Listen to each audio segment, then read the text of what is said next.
Hey guys, what's going on? I'm Malecki, and in this video I'm going to show you how I attach my breadboard ends to my reclaimed wood tabletops. Check it out.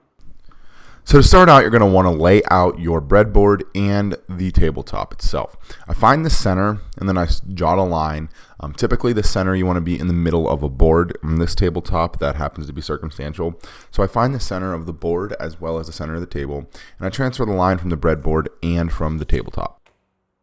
Here I jot myself a note on the joinery and that I'll be gluing both sides. This is important on these breadboards because the only tight joints will be in the center mortise and there'll be glue on both sides.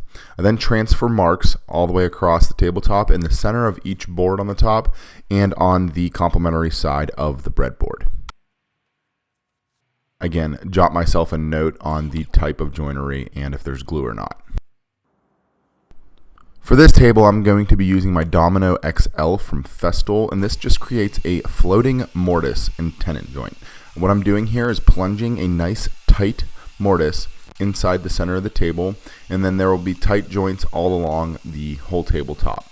The breadboard itself will only have a tight joint in the center.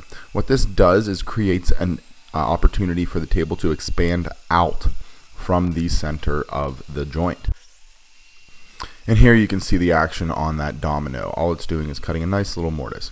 I'm then going to change it over to the loose setting on the Festool domino, and I'm going to cut all of the rest of the mortises in the breadboard. So I have 7 mortises on the breadboard. The center is tight and the 6 other joints are loose. And you'll see here in a second how much wiggle room is actually in the mortise itself and how much room the tenon has to move. This is what's going to allow your expansion and contraction on the width of the tabletop to work alongside the breadboard itself. And there you can see there's a nice little gap there for that to move around. So here I'm adding glue to the tabletop, and that's the only side you are going to glue except the center tenon. I got a little sloppy here, but you want to make sure you spread that around nicely, and I'm using a brush. And then you're going to want to add all of your dominoes or your tenons. I'm using a 140 millimeter domino, which is nice and long and gives some great strength on the breadboard itself as well. And you'll see me inserting those here in a second with a hammer. They are a nice tight fit, so you have to hammer them down in, and then you'll be able to add glue and the breadboard to the other side.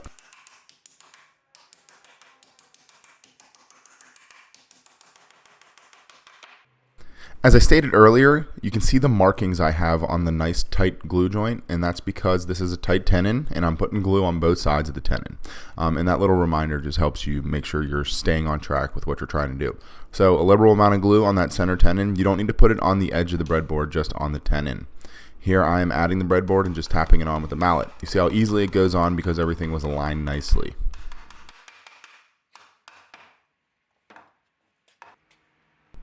So I'm using the bottom of the table for reference on all of this, but if you're not, go ahead and flip it over and then clamp it together. After clamping it, you're going to want to mark the depth of where you want to put your pin.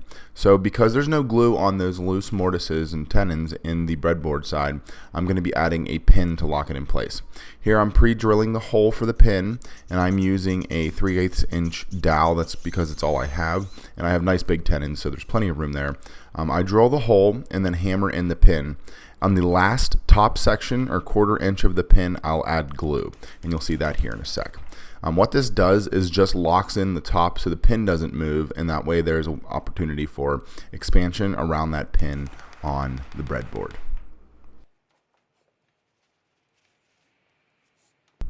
Clear off your glue real quick, and then I take a flush trim saw and I cut off the excess that's overhanging. You can wait for it to dry, but I'm impatient, so I did it now. You can also use a chisel or a block plane, and you'll see when I do the rest of them along the breadboard that I do use a block plane, and it does help get them down nice and flat in reference to the rest of the table. So here I'm just going along marking, and then I add the holes for the pins, and I'll go ahead and put them in. One little tip for the depth stop on your flag is that if you have it on your drill bit and you have that nice little flag, what you'll see is 1, a color change on the tenon and the wood type, and then 2, that flag will brush away all the debris in front of it. And then I hammer down all my pins, get a little glue on my finger, and I add it to the top to lock them in. This is an easy and simple way to attach a breadboard, and I got all of this on Mark Spagnuolo's, which I'll touch on again here in the outro, but I'll make sure I link that in the description.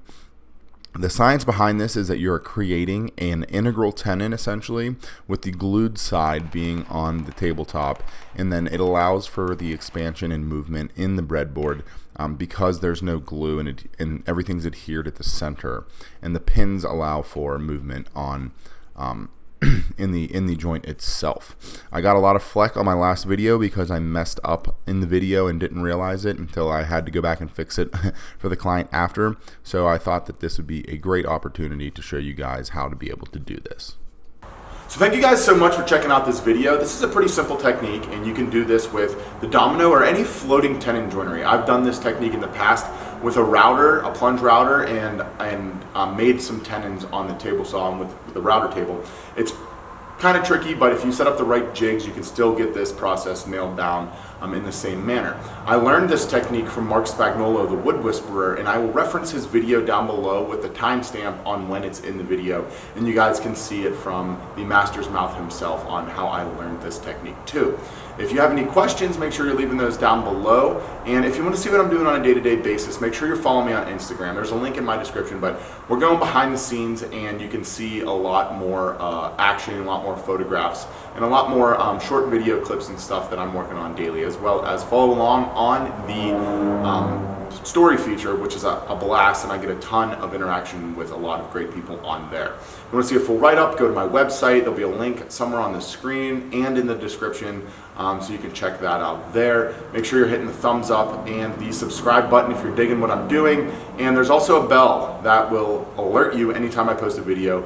Hit that too if you want to see what I'm doing. I'm trying to post videos every Friday, and I'm super stoked that I got into the YouTube Next Up program, so I'm going to be putting out a lot more content here in the near future that's hopefully a lot better, that you guys really love. So if you have any comments about what you'd like to see in the future, leave those down below too. Until next time guys, thanks for watching, and I'll catch you in the next video.